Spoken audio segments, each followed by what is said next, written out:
Hi, do you have an easily distracted child and does he hate reading? Today I'm going to be recommending you 3 books or book series for your distracted child that will ignite his love for reading, and hopefully your reading woes or his reading woes will be a thing of the past. Let's go!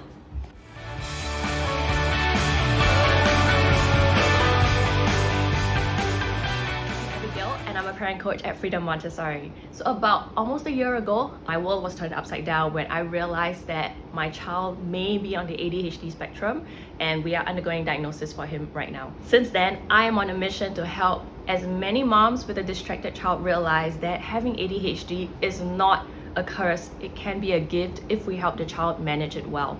As a parent coach, I help moms with a distracted child help their child start and finish their tasks, whatever it is they set their hearts on. And our job is to strengthen the child's executive functioning while unlocking and magnifying his talent.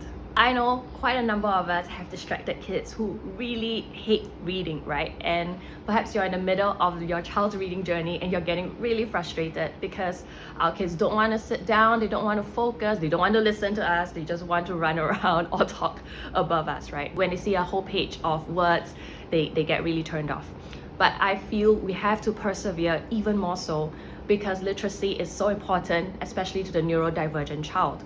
When we help the child develop a mastery of words, we are giving him an outlet to express himself, to bring his vivid creation to life, and to communicate his genius to the world. So this is why I started this YouTube channel, to bring what I know about reading and writing as a trained secondary school and Montessori teacher, tailoring the strategies to distracted children. So if your child is neurodivergent, you are in the right place. But if your child is neurotypical, you are welcome here as well, and I believe you'll pick up plenty of powerful stuff that has worked for 100 years, developed by Dr. Maria Montessori. So click subscribe if you want more content related to reading and writing tips and strategies for the distracted child. But when my son started the Dog Man series, it's a comic with lots of dialogue, few words, and whiplash storylines. He loved them. And he started drawing fliporamas and illustrating stories in his mind. And that was his beginning of writing.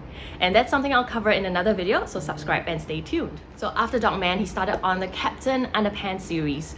More words, more narrative, less pictures. Just take a look at this title here, okay? I just picked this randomly off my kids' bookshelf at the back. Captain Underpants and the preposterous plight of the purple potty people.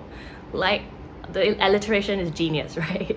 There's a certain appeal of the Captain Underpants series to especially boys and neuroatypical kids like my son, because for too long, these are the kids who are often scolded, often passed over for opportunities, often thought of as less able than their neurotypical peers. Did you know that there was a statistic that neuroatypical kids are scolded or encounter more altercations or hear negative remarks from authority figures as compared to their neurotypical peers? And if you think about that, that is a really big, stressful environment to be in.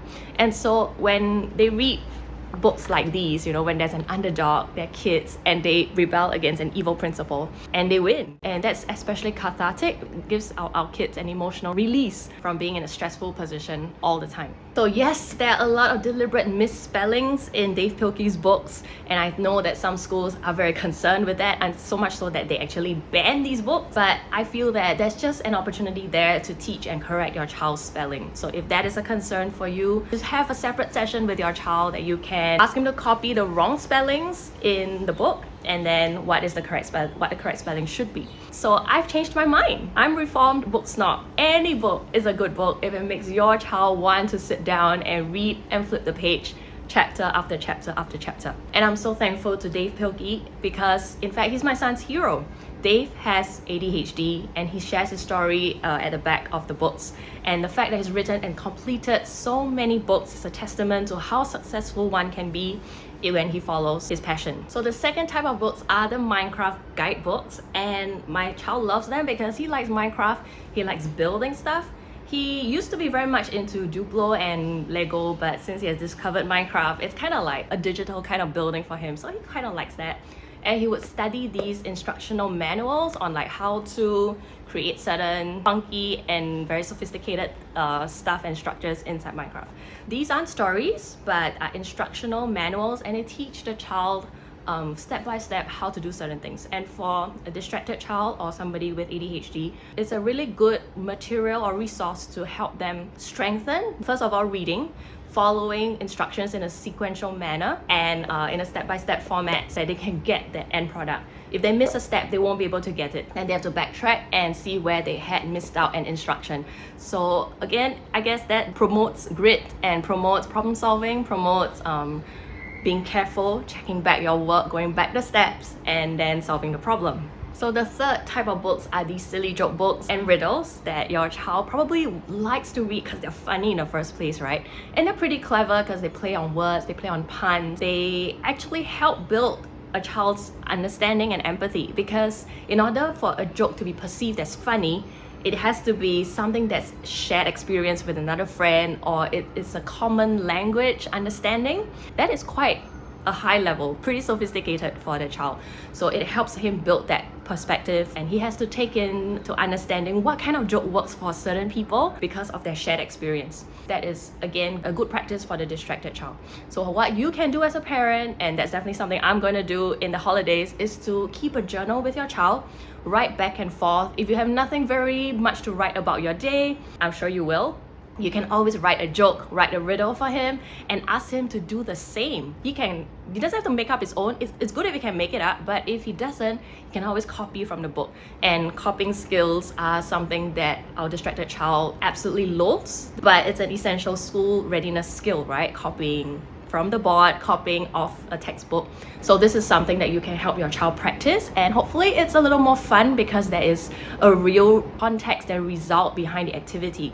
It's not just copying for copying's sake, but he's trying to reply. He's trying to reply to you, and he knows he'll get a reply back. So today I recommended 3 books/series that your distracted child will probably like, and hopefully that will bridge his gap from reluctant to ravenous reader. And I also explain a bit why they work and why it's a very good entry point into reading longer and longer texts, and how some of these different texts help develop our child's executive functioning.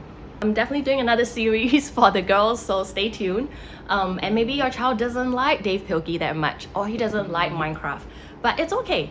Go according to your child's interests and find the genre that matches that topic.